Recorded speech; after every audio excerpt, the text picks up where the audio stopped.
Group లో ఒక last question అమ్మా, సమయం లేదు మనకి. Last question.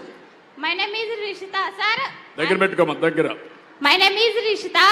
I'm studying degree first year BSc computer science from Sri Sadhana degree college. విద్యార్థుల తరపు నుంచి ఓ చిన్న రిక్వెస్ట్ సార్, మన మార్కాపురంలో పీజీ సెంటర్స్ ను స్థాపించవలసిందిగా కోరుతున్నాము. ఎందుకంటే ఆడపిల్లలు డిగ్రీ అయిపోయిన తర్వాత ఏ పెద్ద చదువులు చదువుకోవాలంటే వేరే ప్రాంతాలకు దూరంగా వెళ్ళి చదువుకోవడానికి ఇబ్బందిగా ఉంటుంది. తల్లిదండ్రులకు కూడా భయం లేకుండా ఉంటుంది మన మార్కాపురంలో కానీ స్థాపించినట్లయితే. మీకు డిగ్రీ లేదమ్మా ఇక్కడ? ఉంది సార్. PG centres sir. అదే పీజీ సెంటర్ లేదా అంటున్నా ఇక్కడ? లేదు సార్. ఓకే, తప్పకుండా పెడతాం. మళ్ళీ ఇంకో రిక్వెస్ట్ సార్, మార్కాపురంను జిల్లాగా చేయవలసిందిగా కోరుతున్నాము. ఎందుకంటే మన మార్కాపురం ఇంత తెలివి ఎట్లా వచ్చిందమ్మా నీకు? ఎవరికి రాని ఆలోచన నీకెందుకు వచ్చింది? మార్కాపురాన్ని జిల్లా చేసినట్లయితే 150-200 గ్రామాలకు పునాదిగా మార్కాపురమే ఉంది సార్. ఎందుకంటే ఏ చిన్న అవసరం వచ్చినా కానీ మార్కాపురం పట్టణానికే వచ్చి అవసరాలు తీర్చుకోగలుగుతున్నాము. మొన్న ఓటు ఎవరికి వేసావమ్మా? నీకు ఓటు ఉందా లేదా? పోనీ ఓటు ఉందమ్మా? నీకు ఓటు హక్కు ఉందా? లేదు సార్. లేదు. ఓటు లేదు కానీ ఓటు వేయకుండా నువ్వు వచ్చి డిమాండ్ చేశావు. శభాష్. ఓకే అమ్మా, గుడ్. ఆ పాప చెప్పిన దానిపైన నేను ఎన్నికల్లో కూడా చెప్పాను, మార్కాపూర్ని జిల్లా చేస్తానని చెప్పి నేను హామీ ఇచ్చాను. తప్పకుండా మార్కాపూర్ని జిల్లా కేంద్రంగా తయారు చేస్తాం. దానివల్ల చాలా సమస్యలు పరిష్కారం అవుతాయి. అప్పుడు పీజీ సెంటర్ ఇవ్వడం కానీ అవన్నీ వస్తాయి. ఆటోమేటిక్గా ఈ జిల్లాని అన్ని విధాలుగా అభివృద్ధి చేసే పరిస్థితి వస్తుంది. ఏంటమ్మా మీ పరిస్థితి చూస్తే నేను రాత్రికి కూడా ఇక్కడి నుంచి పోయే పరిస్థితి లేదు, ఇంకా చాలా పనులు ఉన్నాయి. ఓన్లీ ఆవిడకి ఇవ్వండి, ఆవిడకి ఒక్కసారి మైక్ ఇవ్వండి. ఆడబిడ్డకి మైక్ ఇక్కడ ఇవ్వండి. ఆవిడకి మైక్ ఎక్కడుంది? మైక్ ఎక్కడుంది?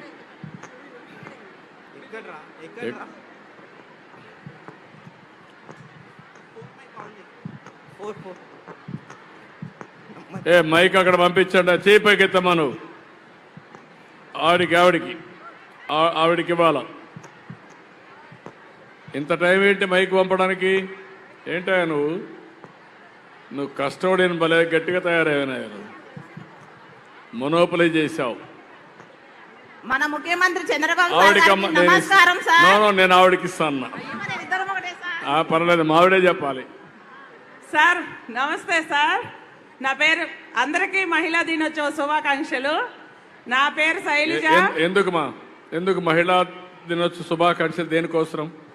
మహిళలం కాబట్టి మన అభివృద్ధి మనమే చేసుకుంటా నిలబడుతున్నాం కాబట్టి అందరికీ మహిళా దినోత్సవ శుభాకాంక్షలు. ఆడబిడ్డలకు అన్యాయం జరుగుతూ ఉంది. మగవారితో సమానంగా పైకి రావాలి. మగవారితో సమానంగా పైకి రావాలంటే మనం పోరాటం చేసి పైకి రావాలి, కష్టపడి పైకి రావాలి. అందుకే శుభాకాంక్షలు, ఒక మెసేజ్ కూడా. ఓకే సార్, థ్యాంక్ యూ తల్లి. చెప్పండి. Thank you very much sir. Sir మేము మెప్మాలో ఆర్పీగా పనిచేస్తున్నాం సార్. మేము విఏఓలుగా, ఈ వెలుగులో వాళ్ళు విఏఓలుగా చేస్తున్నారు, మెప్మాలో మేము ఆర్పీలుగా చేస్తున్నాము. మాకు 8,000 జీతం వస్తుంది సార్. 25 గ్రూపులకు మేము ప్రతినిధులుగా పనిచేస్తున్నాము. అలాగే మీరు పెట్టే ప్రభుత్వ పథకాలన్నీ ప్రజలకు చేరడానికి, వాళ్ళ దగ్గర డేటా అంతా సేకరించడానికి అన్నీ మేమే గ్రౌండ్ లెవెల్లో ఉండి వర్క్ చేస్తున్నాము. కానీ మాకు 25 గ్రూపులు ఆన్లైన్ చేస్తేనే 8,000 జీతం పడుతుంది సార్. అలాగే మాకు కొంచెం ఉద్యోగ భద్రత, అలాగే కొంచెం జీతం పెంచి మార్కాపురం పశ్చిమ ప్రకాశానికి వెలుగొండ ఎలా మీరు వాళ్ళకి వరంగా ఇచ్చారో, మా మహిళా దినోత్సవం సందర్భంగా మాకు కూడా జీతాలు పెంచి మా అభివృద్ధికి తోడ్పడతారని చిన్న కోరిక మిమ్మల్ని రిక్వెస్ట్ గా అడుగుతున్నాం సార్. మా అందరి తరపున, మా అందరి ఆర్పీల తరపున. ఇని తల్లి 10 లక్షల కోట్ల రూపాయలు అప్పులతో అప్పచెప్పిపోయారు.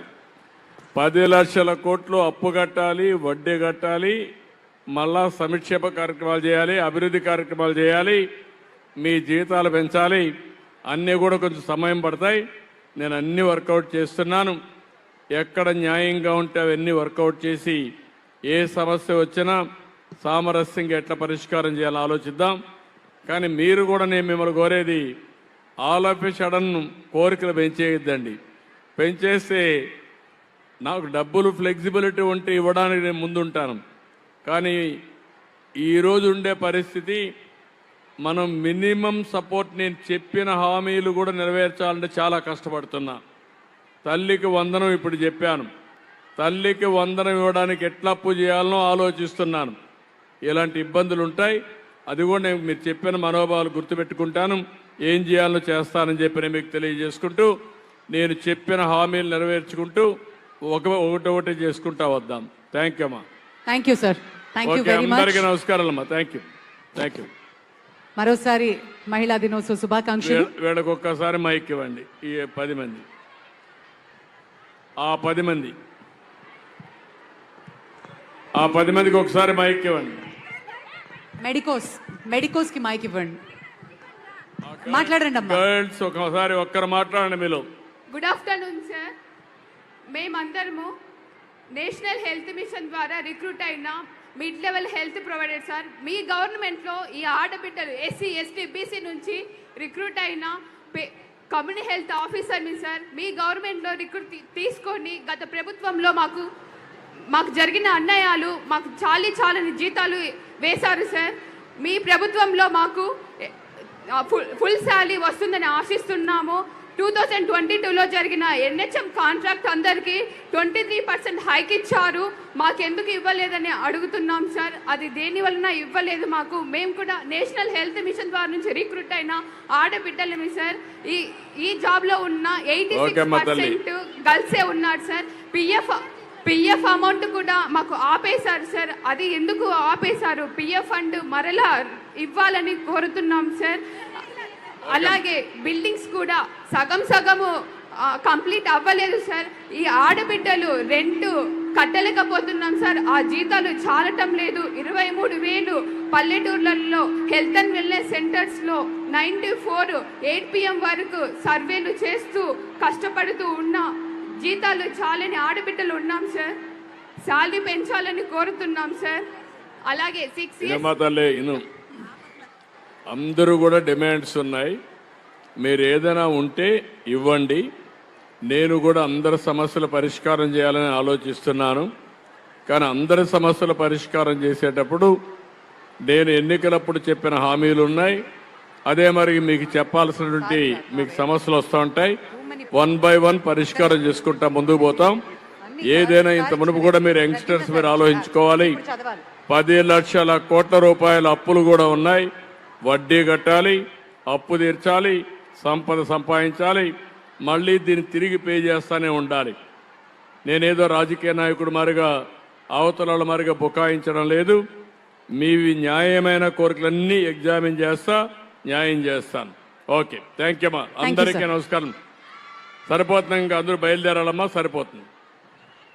మరి ఈరోజు మన రాష్ట్రంలో ఎంతో అద్భుతమైన విజయాలు సాధించిన మహిళల్ని సత్కరించుకుంటున్నాం. ఈ అంతర్జాతీయ మహిళా దినోత్సవ సందర్భంగా ముఖ్యమంత్రి గారి చేతుల మీదుగా ముందుగా పద్మశ్రీ దండమూడి సుమతి గారు మ్యూజిక్ మరియు మృదంగం ఎన్నో గౌరవాలు పురస్కారాలు ఆవిడని వరించాయి. 2021లో భారత గణతంత్ర దినోత్సవ సందర్భంగా భారత ప్రభుత్వం ఆవిడకి ప్రతిష్టాత్మకమైన పద్మశ్రీ పురస్కారాన్ని ఇచ్చారు.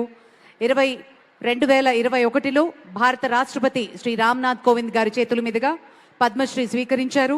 అలాగే పద్మ పురస్కార గ్రహీతలో ఇంటరాక్షన్ సెషన్లో కూడా పాల్గొన్నారు. దండమూడి సుమతి రామ్మోహన్ గారికి గట్టిగా చప్పట్లతోటి అభినందనలు తెలియజేసుకుందాం. అలాగే కళారత్న శ్రీమతి శారదా రామకృష్ణ గారు, వారిని వేదిక మీదకి ఆహ్వానిస్తున్నాం. మీ భవిష్యత్తుని మీరే నిర్మించుకోవాలి అనే మాటకి శ్రీమతి శారదా రామకృష్ణ గారి జీవితం అన్వయించుకోవచ్చు. 1984లో నాట్యంలో ప్రవేశించి 800కు పైగా ప్రదర్శనలు భారతదేశం అంతటా ఇచ్చారు. అంతర్జాతీయ స్థాయిలో కూడా ఎన్నో కార్యక్రమాలు ఇచ్చారు. ఆమె కోస్తా ఆంధ్ర నుండి ఆంధ్ర నాట్యంలో ప్రథమ క్లాసికల్ డాన్సర్గా గుర్తింపు పొందారు. అలాగే ఆ తర్వాత శ్రీమతి బాలంతరపు ప్రసూన గారు, రిపోర్టర్, ప్రముఖ వాగ్గేయకారులు బాలంతరపు రజనీకాంతరావు గారి కోడలు, ఎంఏ ఇంగ్లీష్, బీఈడి పూర్తి చేశారు. ఉపాధ్యాయురాలుగా అనంతరం విఆర్ సిద్ధార్థ ఇంజనీరింగ్ కాలేజ్లో లెక్చరర్గా పనిచేశారు. సంగీతం, సాహిత్యం అభిరుచి కలిగినటువంటి విజయవాడలో ప్రముఖ ఆంగ్ల దినపత్రికలో పనిచేస్తున్నారు ప్రసూన గారు. అలాగే శ్రీమతి పరుచూరి విజయలక్ష్మి గారు, కల్చరల్ ఆర్గనైజర్. 1983 నుంచి 2006 వరకు సినీ పంపిణీ ముద్రణ రంగంలో సేవలు అందించారు. సామాజిక కార్యక్రమాలు, సాంస్కృతిక కార్యక్రమాల్లో చురుగ్గా పాల్గొన్నారు. 2017లో ఆంధ్రప్రదేశ్ ముఖ్యమంత్రి ఉగాది పురస్కారాన్ని కూడా అందుకున్నారు పరుచూరి విజయలక్ష్మి గారు. శ్రీమతి డాక్టర్ సప్పా భారతి గారు 12వ ఏటే హరికథల్లో శిక్షణ తీసుకున్నారు. అనేక ప్రదర్శనల ద్వారా ప్రముఖుల ప్రశంసలు అందుకున్నారు. విజయనగరం ఆదిభట్ల నారాయణరావు గారి ఆరాధన ఉత్సవాల్లో హరికథ పోటీల్లో పాల్గొన్నారు. హర్యానా, ఒడిశా, తమిళనాడులో 5,000కు పైగా ప్రదర్శనలు ఇచ్చారు. శ్రీమతి డాక్టర్ సప్పా భారతి హరికథ ప్రవచనకర్తలు. శ్రీమతి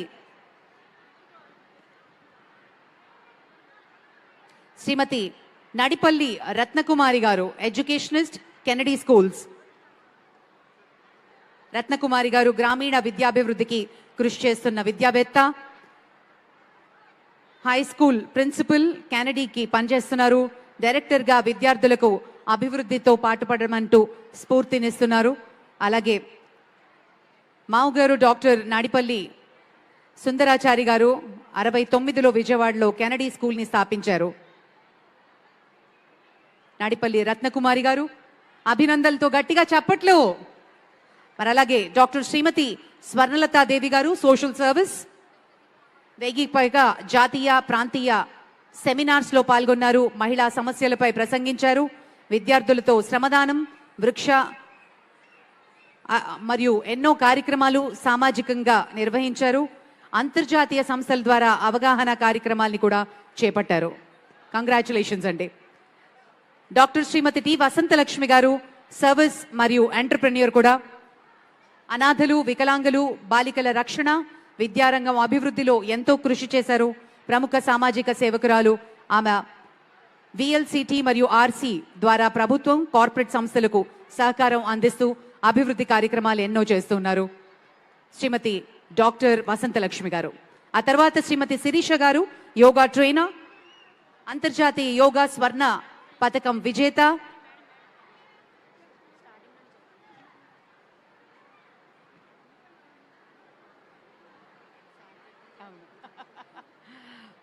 ఆ తర్వాత అంతర్జాతీయ యోగా ఇన్స్ట్రక్టర్, స్వర్ణ పథకాన్ విజేత, యోగా కోచ్.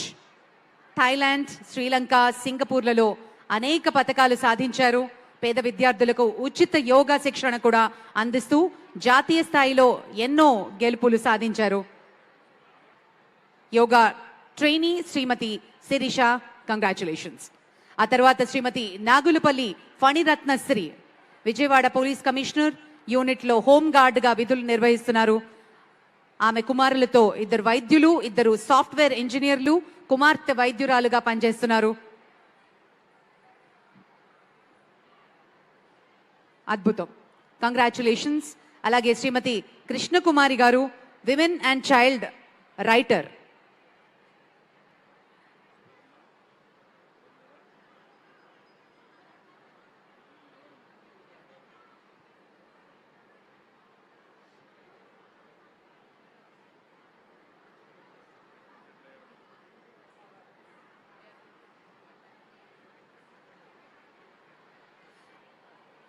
శ్రీమతి కృష్ణకుమారి గారు. ఆ తర్వాత డాక్టర్ శ్రీమతి మంజుల గారు, వోకల్, మ్యూజిక్, అనేక కార్యక్రమాల్లో ఇస్తూ ఎంతో మంది స్టూడెంట్స్ ని కూడా తయారు చేశారు. శ్రీమతి మంజుల గారు, congratulations.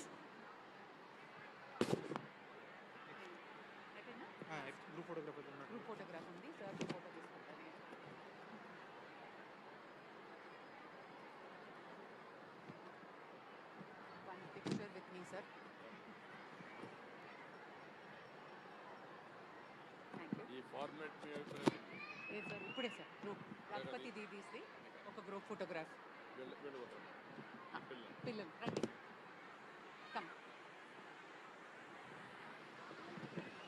Sir is calling those kids తర్వాత Lakhpati Didi come.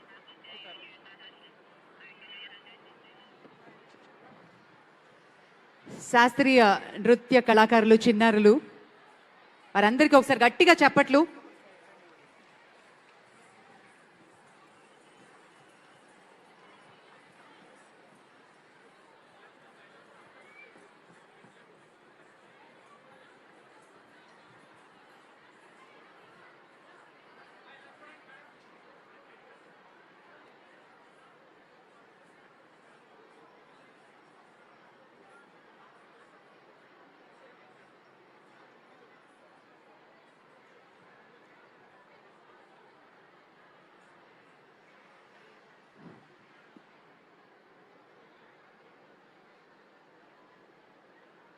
Lakpati Didi's one group picture.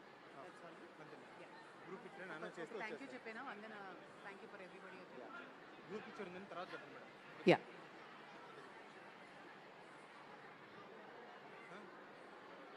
Thank you అమ్మా, థ్యాంక్ యూ వెరీ మచ్. మరి అలాగే ఇప్పుడు ఒక గ్రూప్ ఫోటోగ్రాఫ్.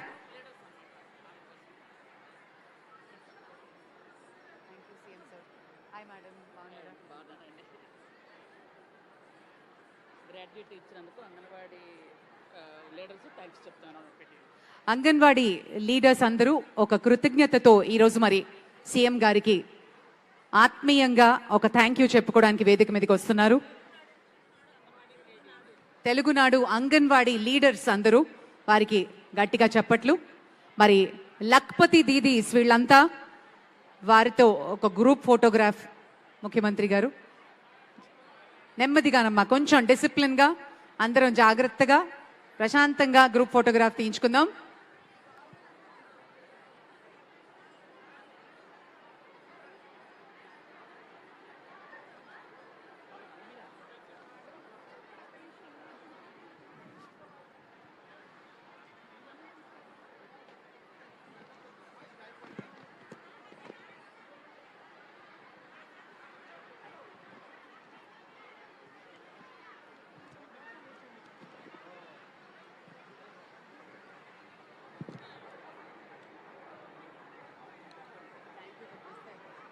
మీరు చెప్పేసుకోండి, మీరు వెళ్ళొచ్చుగా. మీరు చెప్పొచ్చుగా. ఫ్లైట్ ఉంది 8 o'clockకి. ఎవరు వెళ్ళలేదు? 8కి ఎక్కడ? విజయవాడ నుంచి. విజయవాడ అంటే ఏంది మేడం? 3.5 hours journey. 8కి ప్రోటోకాల్ చెప్పేసింది ఆల్రెడీ. చెప్పిందా? 6 ఉంటే క్యాన్సిల్ చేసి 8కి బుక్ చేసాం మళ్ళీ. 4 అయిపోయింది. కార్ వెళ్ళిపోతారుకే మీరు చూసుకోవాలి మరి. 4 అయిపోయింది. 4 hours జర్నీ.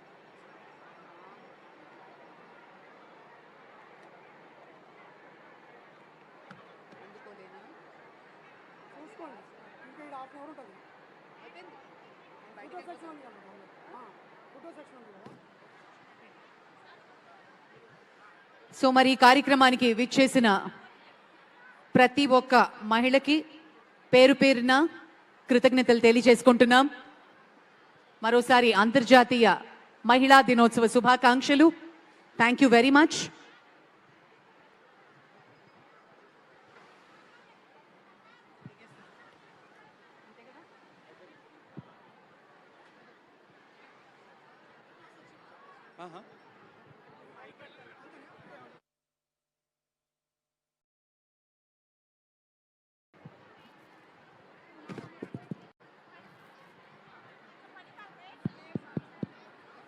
ఇప్పుడు ఒక సెకండ్, ఇక్కడ చాలామంది డాక్రా సంఘాలు ప్రకృతి వ్యవసాయం చేస్తున్నారు. ఇప్పుడే మా ఆడబిడ్డలు 1 ఎకరా చేస్తే ఇప్పుడే చెప్తా ఉంది మా ఆడబిడ్డ 3 లక్షల రూపాయలు సంపాదిస్తూ ఉంది. నేను ఐఎమ్ వెరీ హ్యాపీ. బాగా పిల్లల్ని చదివిస్తూ ఉంది.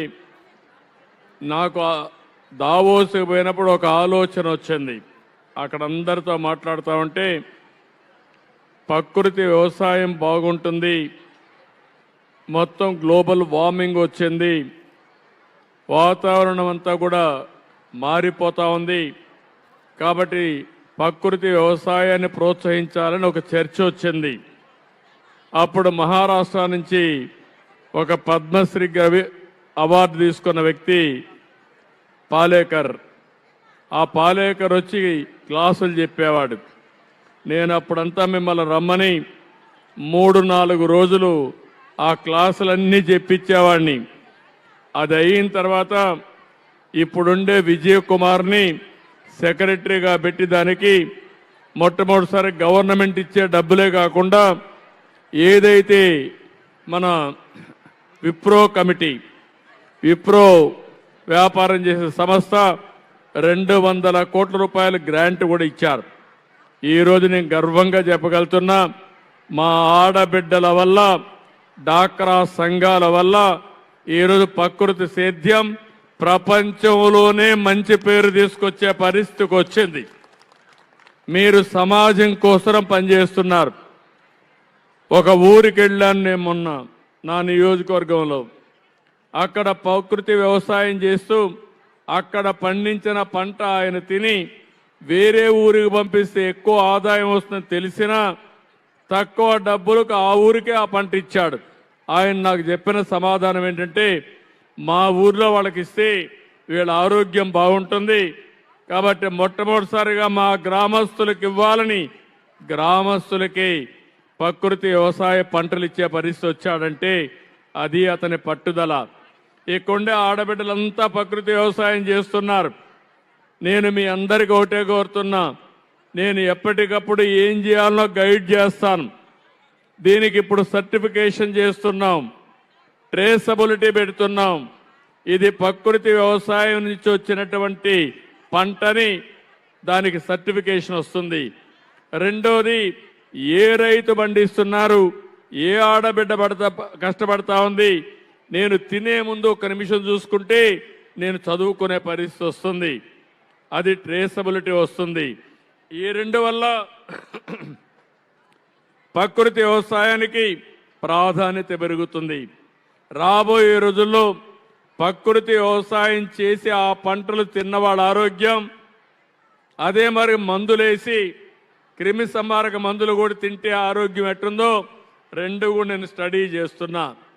రాను రాను ప్రకృతి వ్యవసాయాన్ని ప్రోత్సహిస్తాను, రైతుల ఆదాయం పెంచుతాను, మా ఆడబిడ్డలను అన్ని విధాలు ఆదుకుంటాను. డాక్రా సంఘాలకు ఆకాశమే హద్దుగా పనిచేసే విధంగా మీ కోరికలు నేను తీరుస్తానని మీ అందరికీ తెలియజేసుకుంటూ, రైతులను ఆదుకుంటాం. రైతులు కూడా అన్నదాత కింద మే నుంచి ఆర్థిక సహాయానికి కూడా శ్రీకారం చుడుతున్నాం. మళ్ళీ సాయిల్ టెస్టింగ్ కూడా చేస్తాం. సాయిల్ టెస్టింగ్ చేసి ఏ పంట వేయాలి, భూమి ఆరోగ్యాన్ని కూడా పరిరక్షించుకుంటూ ఆదాయాన్ని పెంచే మార్గానికి కూడా శ్రీకారం చుడతామని, గిట్టుబాటు ధరలు కూడా వచ్చే విధంగా అన్ని విధాలా ప్రయత్నం చేస్తానని చెప్పి తెలియజేసుకుంటూ అందరికీ నమస్కారాలు. జై హింద్. మీరేటండి వాళ్ళ ముగ్గురు వర్కౌట్ చేద్దామా చెప్దామా.